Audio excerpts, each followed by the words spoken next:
Instructions. You will hear a number of different recordings, and you will have to answer questions on what you hear.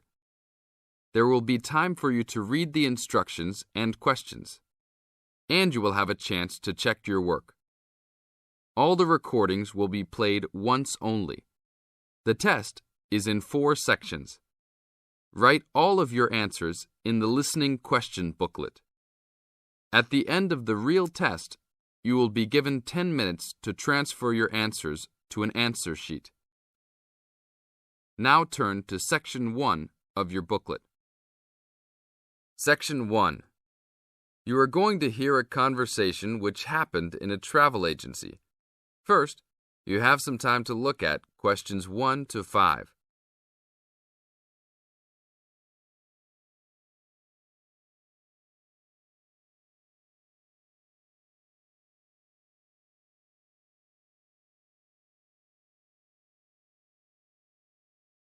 Before we start the test, look at the example of your question booklet and listen to the tape. Hi, I would like to make a reservation for a round-trip plane ticket from London to New York. Welcome to the Student Travel Agency. London to New York. Let me see if we have any student specials for that flight. Yes, we do in fact. What days would you like to fly? I am looking for a flight around the 10th of October or so. In the tape, the man says he will fly from London to New York. Therefore, A is the correct answer. Now we will play the recording. Listen to the tape and answer questions 1 to 5. Hi, I would like to make a reservation for a round-trip plane ticket from London to New York. Welcome to the Student Travel Agency. London to New York. Let me see if we have any student specials for that flight. Yes, we do in fact. What days would you like to fly? I am looking for a flight around the 10th of October or so. And how about your return date? Ideally, the 31st of October. Let me check our computers to see if these dates are available. Are you looking for economy class or first class? Economy class will be just fine. We have an open flight on the 10th, but for your returning flight, the 31st of October is already fully booked. If you want to upgrade to first class, there are openings for the 31st. Just a few seats left, though. How much do I have to add for first class? First class will be around 20 to 25% more. Well, that is not worth it. I would rather just fly on another day. Do I have any other options? There are open seats back to London on the 1st of November. There are openings for first class that day too. No, I won't be able to do that because I have to work. Is there anything before the 31st? Maybe the 30th or 29th? Let me check. You can fly on the 29th, but not the 30th. The 29th is a little bit early. Is there any way I can be on a waiting list of some sort? Of course, but you should still confirm a return date just to be safe. OK. How about if I book a return date on the 29th and add my name to the waiting list for the 31st? Can I do that? Sure, I can do that for you. Do you also want to add your name on the waiting list for the 30th also? I would recommend this in the scenario that you do not get the flight for the 31st. That is a good idea. How much will the round trip cost? I will calculate your price for you. Your total will be £565, not including tax. Now look at questions 6 to 10.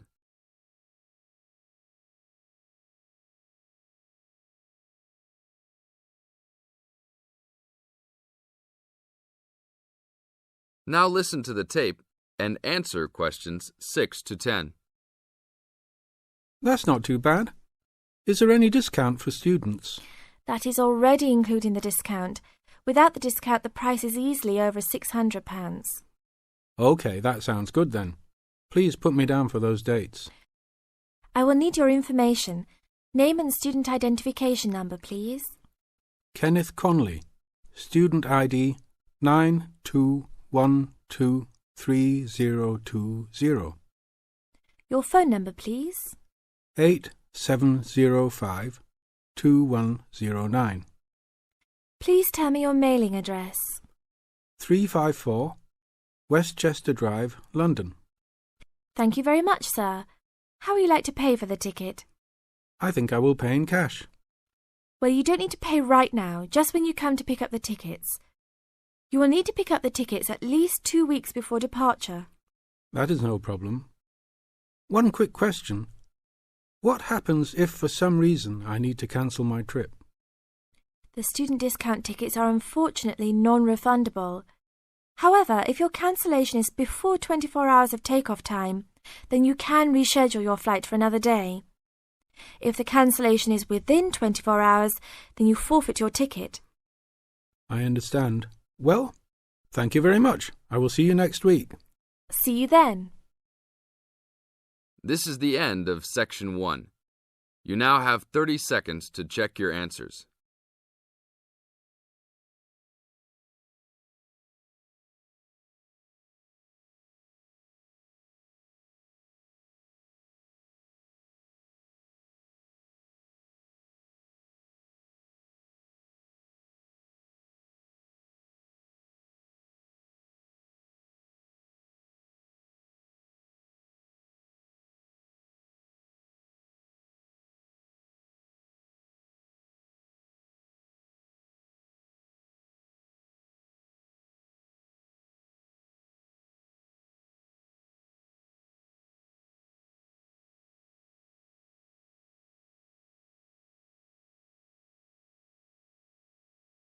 Now turn to Section 2. Section 2.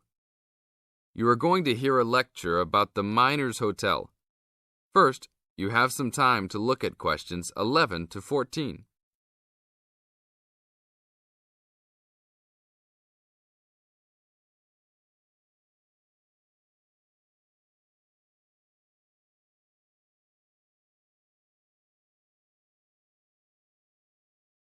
Now listen to the tape and answer questions 11 to 14. Good evening and welcome to the Miner Hotel. We are pleased to have you as our guest. I will give you a brief information session to tell you everything you need to know to make this a pleasant stay. The Miner Hotel was built in the 1850s, during the Gold Rush period, also nicknaming our state the Golden State. People from all over the country and even from other countries came to seek their fortune here in these hills, creating cities overnight. In this city, many Gold Rush hotels soon opened up. This particular hotel was built in 1851, but was destroyed during an earthquake. It was rebuilt in 1995 to recreate the feel of the Gold Rush, complete with articles and actual photographs from during the 1850s. Our hotel is divided into two buildings, one called the Gold Tower and the other is named the Fortune Tower. You will be staying in the Fortune Tower on the 25th floor, complete with great views of the city. Your room is the best room in the hotel, complete with private living room and hot tub. Here is your room card. On the card it will say FT, meaning Fortune Tower. On the bottom of the card it will say 2515. The 25 stands for the 25th floor, and the 15 stands for the 15th room on that particular floor. Now look at questions 15 to 20.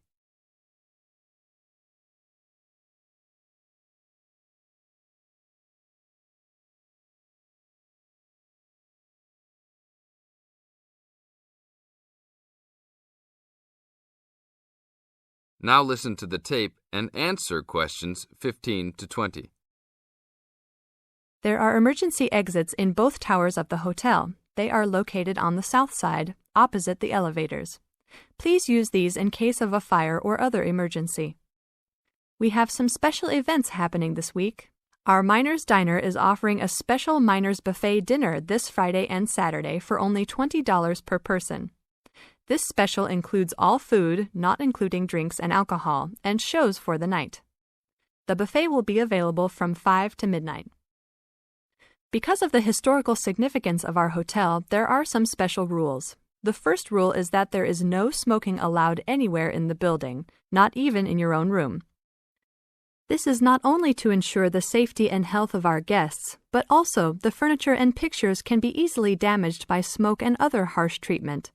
Please remember that there are items of furniture over 100 years old here, so respect the rules by not smoking. Secondly, please do not take pictures using a flash of any of the drawings and paintings in the rooms or hallways, as they are old and fragile. We are doing our best to preserve a national treasure, so please help us in doing so. Lastly, you will only have one set of towels and bed sheets per 3 days. This is to conserve the water supply, as there are frequent droughts this high up in the hills. If there are any further questions, the staff of the hotel will be available to answer your questions. In the event that no one is able to answer your questions, I will also be available from 8 a.m. to 5 p.m. each day in the concierge. I hope you enjoy your stay here with us. Thank you very much. This is the end of Section 2. You now have 30 seconds to check your answers.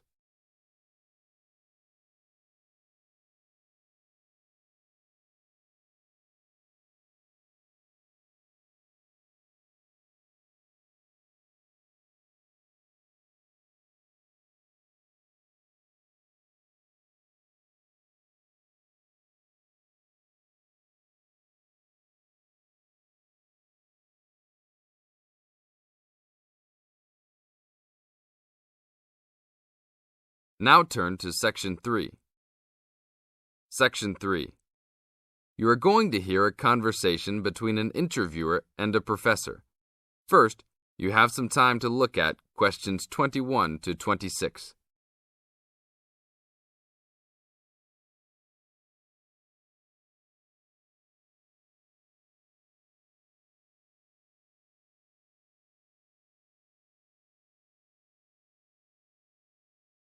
Now listen to the tape and answer questions 21 to 26. Today I'm here with Professor Nittick, who is our new university president. He has been a professor for 20 years and teaches many of the best classes on campus. I know many of you have had him as a teacher and know of his brilliance. Good morning, Professor Nittick. Thank you for stopping by the student station. Thank you for having me here.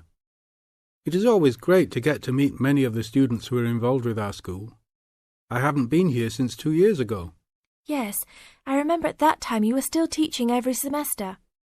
2 years later, you're only teaching every once in a while. But it seems like you are still always busy. The administration world is just as busy as the teaching world for you. How do you stay in touch with the university, even with the change in your everyday duties? I try to stay in touch with what is popular with the university students. I usually spend time with as many students as I can. They usually give me insight into what the new concerns and beliefs are for the new generation. On top of that, I try to be as youthful as I can. I consider myself to be youthful, at least for my age.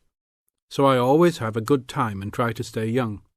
I try my best to not just be a teacher, but also participate in university life. Interesting. So, are you still doing lots of academic work, or are you mostly concentrating on administrative affairs? Well, I mostly do administrative affairs now, but that doesn't mean that I still don't have a very deep interest in academic matters. I often visit other campuses around the world and meet other professors in my field. I learn the most by travelling and seeing the different places of the world and the different fields of thought. I even did a television programme last month in Manchester. Will you be on television any time soon then? Well, you can call the television station and see if I will be on television any time soon. Maybe I will be on the news report. I don't think it is really that significant, though. Oh, really? That sounds great. I will remember to look out for you. Let's move on. With all your busy travelling recently, how do you find time for your personal life? I try to keep my university life separate from my personal life. Sometimes it's hard to find time to just take my wife and 3 kids out for a family dinner, but usually we all manage to get together every few days. I'm taking a few weeks off next month to take my family down to South America, to Brazil for a few days. I can't wait to just sit on the beach. Wow, that sounds like a wonderful trip. Professor Nittick, could you tell the audience a little about what goes on in an average day of a university administrator? An average day. Oh, I don't think there is such thing as an average day for me. The last few weeks I've been travelling all the time. I can be in Los Angeles in the morning and in New York by the afternoon and back to Los Angeles by the evening. Sometimes I will spend the whole week at a new university, showing the new administrators the ins and outs of running a university. Sometimes I can spend the whole day in the office on the phone. So there really is no average day for me. I guess that is because I do so many different tasks. Sorry to let all the viewers down, but that is the plain truth. Now look at questions 27 to 30.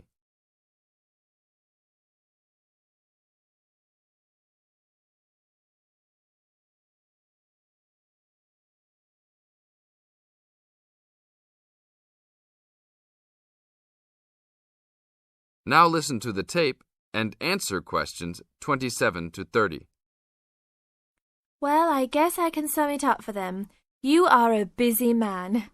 That is probably a good description. So, are there any immediate plans for the coming few weeks? Well, I'm in Los Angeles for the next 2 days, and then I fly to Colorado to meet a new prospective professor for our university. I will be in Colorado for about a week. Then I go to Japan for the next 10 days to meet with our university branch in Japan about record sales there. After that, I return to Los Angeles for a week, just in time for the graduation of the class of 2001. There you have it, my next month's schedule. Thank you very much, Professor Nittick. I always enjoy having you on our show. We hope to have you back on our show next time. This is the end of Section 3. You now have 30 seconds to check your answers.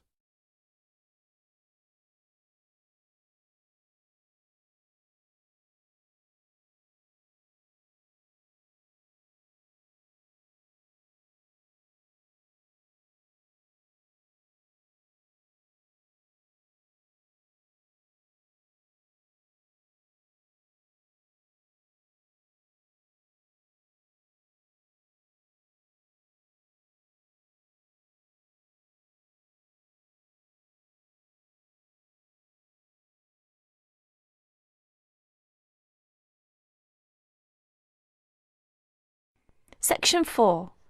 In this section, you will hear a talk given by Don Parker, an expert on computer security, about the computer criminals. As you listen to the talk, fill in the gaps numbered 31 to 40.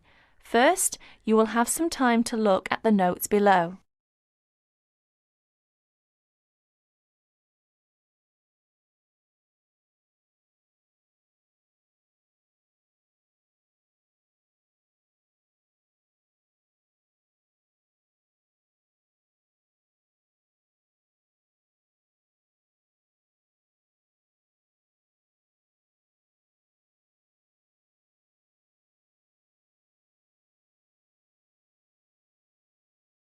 Now listen to the talk. Hi there. As an expert on computer security, my job is to oversee and analyse the phenomenon in computer users. Computer has been commonplace in our daily life, make our life and work efficiently and lively. However, with the development of the computer technology, computer crime has come to arise more people's attention. Now, in respect of this topic, I will present some of my view and studies. What kinds of people are perpetrating most of the information technology crime? According to my research, over 80% may be employees. The rest are outside users, hackers and crackers and professional criminals. It is amazing that employees amount for this large portion. Let us see them in detail. Employees. Employees are those with the skills, the knowledge, and the access to do bad things. Dishonest or disgruntled employees pose a far greater problem than most people have realized. To most supervisors and some experts, they worry that dishonest employees or outsiders can more easily intercept communications or steal company trade secrets.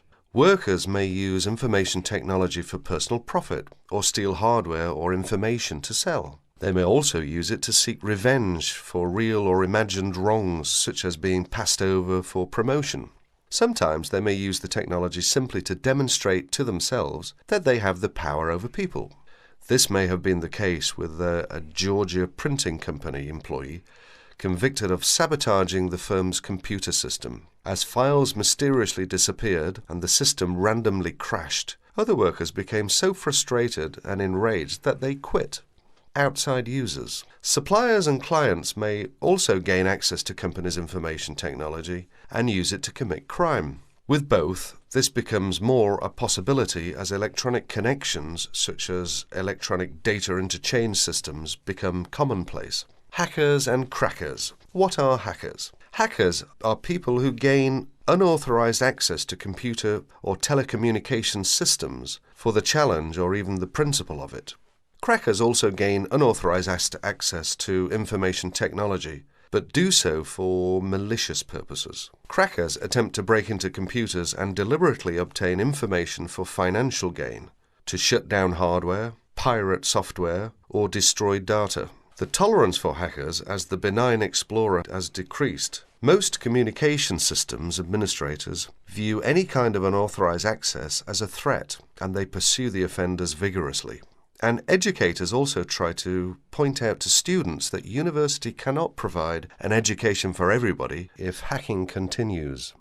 Professional criminals.